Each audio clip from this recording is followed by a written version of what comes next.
한 주간의 IT 이슈를 점검해 드립니다. IT 이슈 위클리 지금 바로 확인해 보시죠.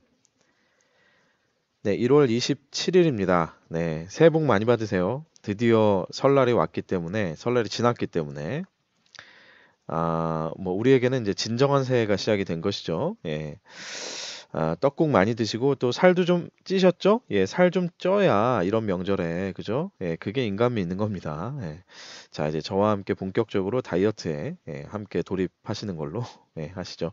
아마 오늘 방송은 어떤 분들은 귀경길에 들으실 수도 있을 것 같아요. 그죠? 그리고 어떤 분들은 더 이상은 이제 볼만한 TV 프로가 없다. 예. 또 뭐 이제 뭐 심심한데 뭐 할 거 없나? 예, 또 이렇게 들으실 수도 있을 것 같고. 또 뭐 어떤 분들은 뭐 특이하게 그죠? 예.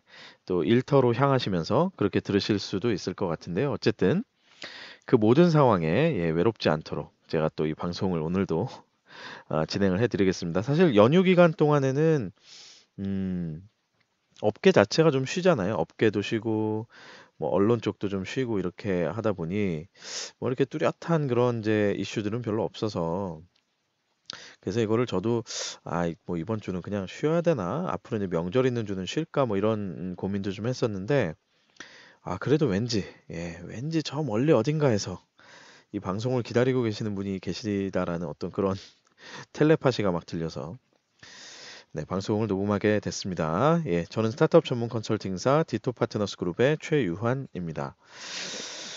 자, 네, 마지막으로 이 공지사항 한 번만 더 말씀을 드릴게요. 이번 주까지만. 2020년 1월부터 IT 이슈 위클리를 다양한 채널로 만나실 수 있습니다. 위클리로 방송이 되는데요.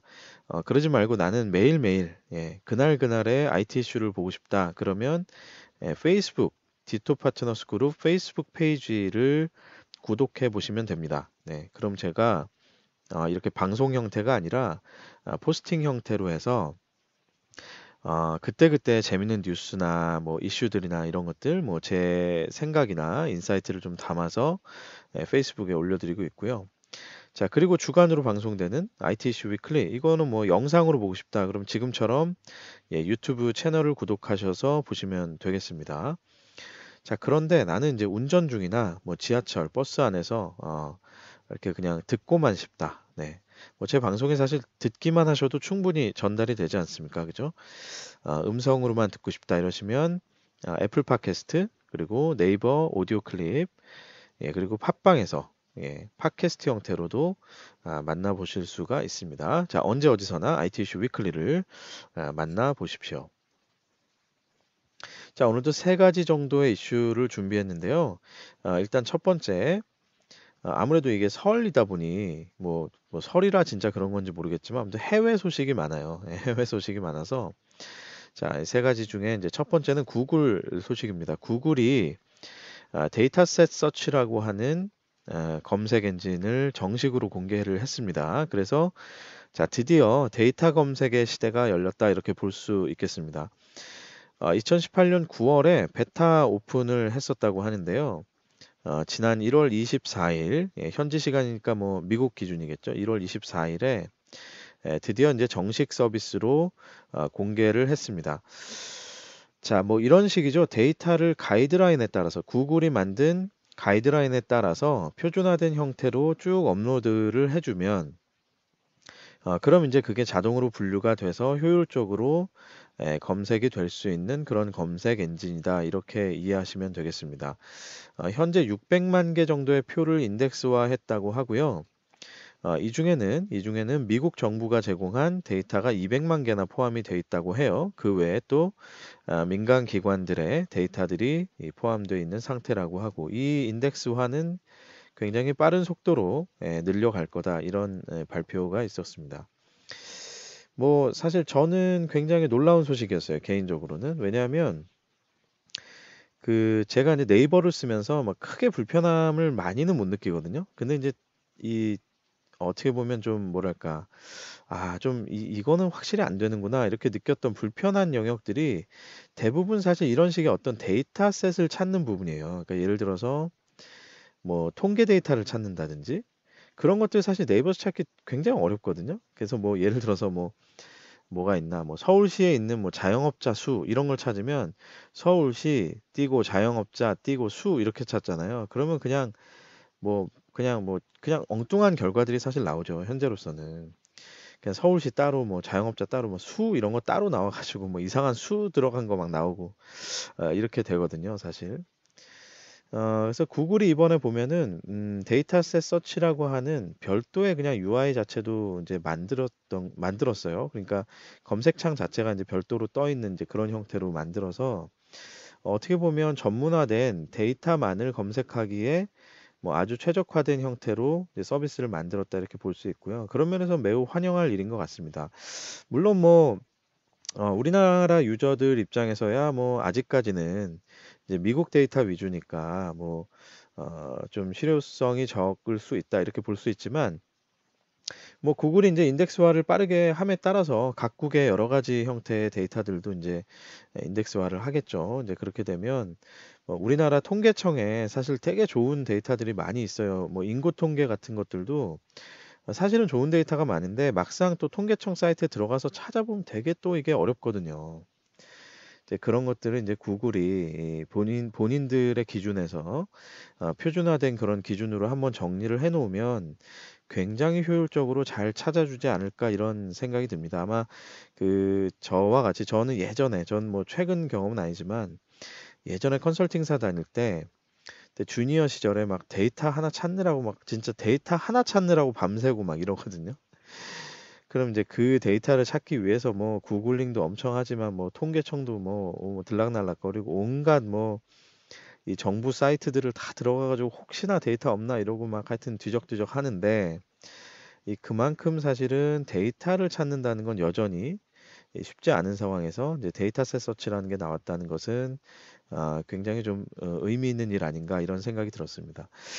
우리나라에서도 사실 네이버나 카카오가 이런 부분에서는 조금 더 신경을 많이 써주셔서 좀 더 유의미하고 아주 정확하고 그런 그 데이터들을 많이 모아주시고 또 검색할 수 있게 만들어주시면 좋겠다 이런 생각이 들고요.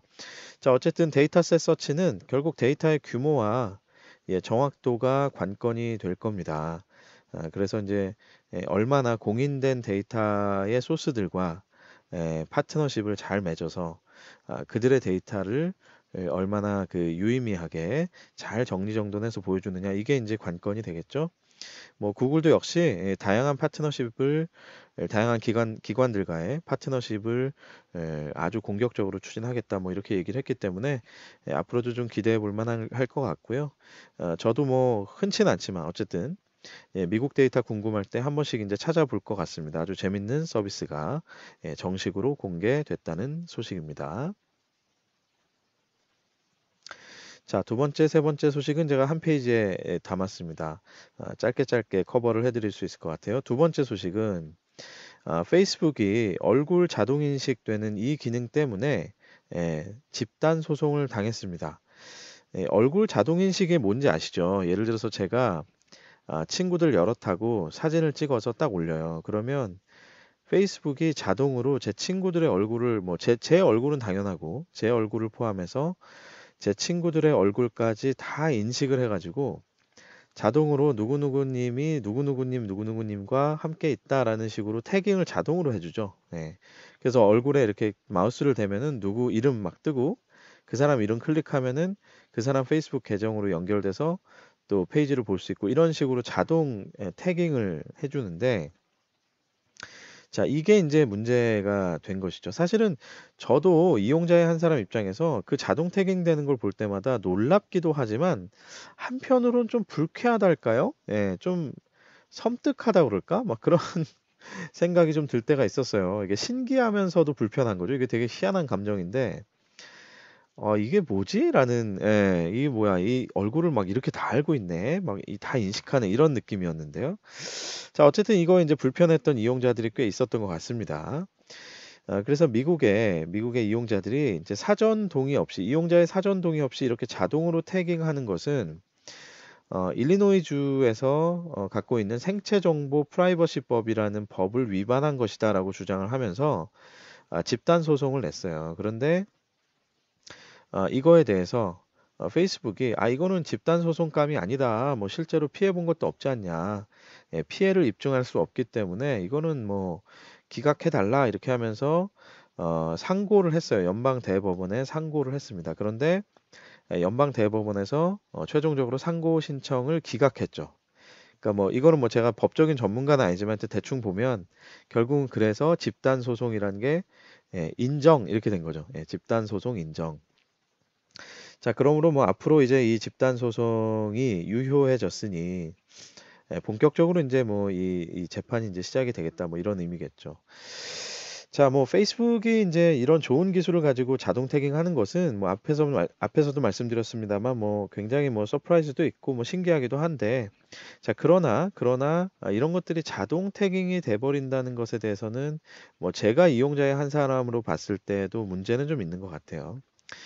그리고 이제 사전 동의라는 절차가 사실은 뭐 약관에 그냥 대략 묻어서 갔다 이런 것들은 또 특히나 미국 법에서는 아주 까칠하게 보죠. 예, 그건 실제로 동의를 받은 게 아니다. 뭐 우리나라에서도 최근에는 개인정보 보호와 관련된 그런 약관들은 또 별도로 이렇게 소위 말하면 티가 나도록 이렇게 받지 않으면 인정되지 않는 법적으로는 사업자에게 책임을 크게 무는 그런 분위기가 있습니다. 그러니 뭐 미국은 훨씬 더 강하겠죠.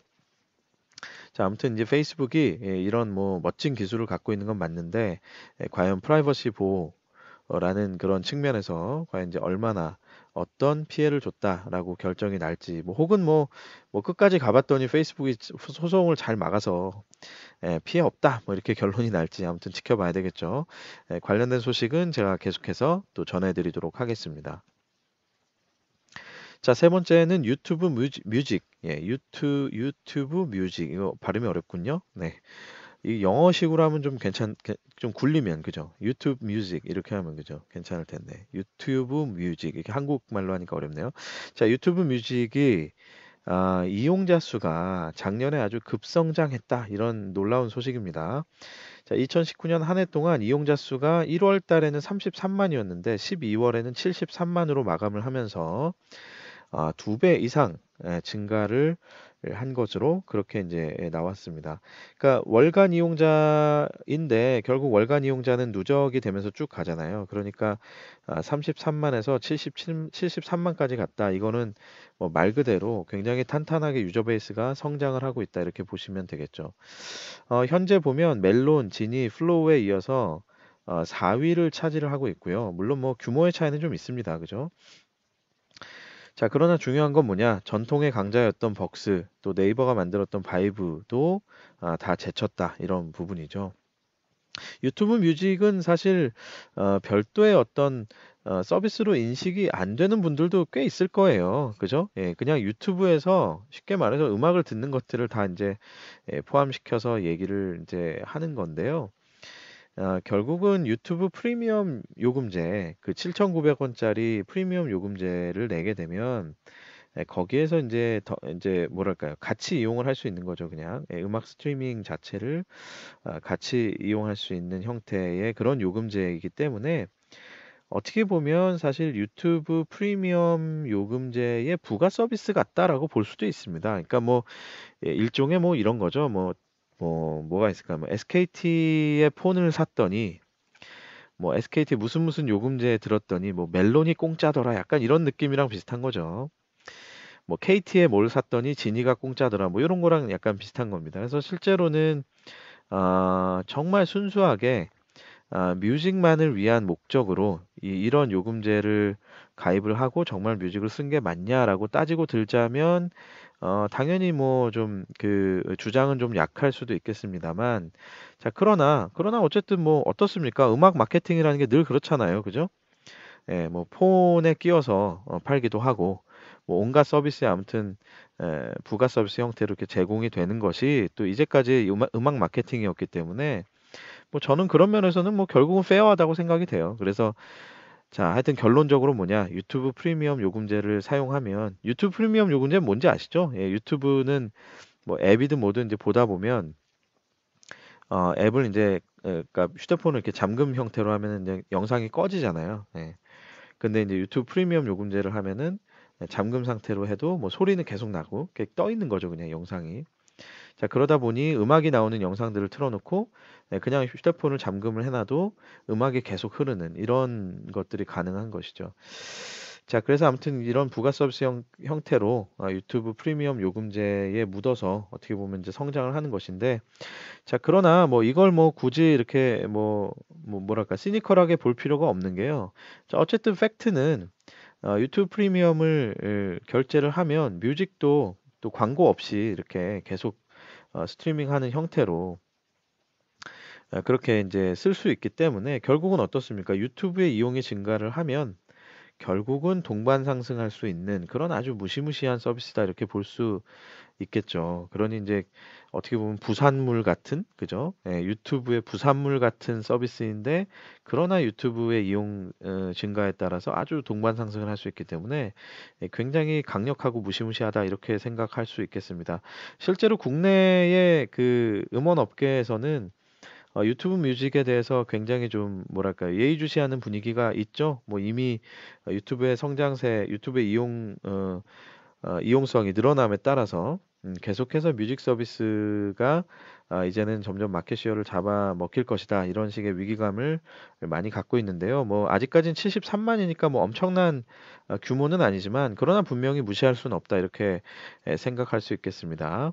뭐 국내 서비스들이 잘 대응을 하셔야 되겠습니다만 하여튼 음악 서비스라는 게 근본적으로 이게 차별화하기가 쉽지 않아서 아무튼 이걸 어떻게 막을 수 있을까 이제 고민은 많이 되실 것 같습니다. 자, 아무튼 뭐 음악 업계에 계신 분들은 또 참고해 주시면 좋겠습니다. 네, 이번 주의 이슈는 여기까지 정리하겠습니다. 유튜브와 페이스북, 그리고 애플 팟캐스트 오디오 클립, 네이버 오디오 클립, 그리고 팟빵에서 디토 파트너스 그룹을 검색해 보십시오. 그리고 나오는 페이지, 뭐 채널 이런 것들을 구독해 보시면 감사하겠습니다. 자, 이제 연휴를 마치고 본격적인 2020년의 시작인데요. 다들 파이팅 하시고 특히 대한민국 IT 업계를 위해서 수고해 주시는 모든 여러분들께 늘 그렇듯 경의를 표합니다. 자, 올 한 해 새해 복 많이 받으시고요. 늘 건강하시고 또 하시는 모든 일마다 번창하시길 바라겠습니다. 저는 다음 주에 다시 찾아뵙겠습니다. 여러분 감사합니다.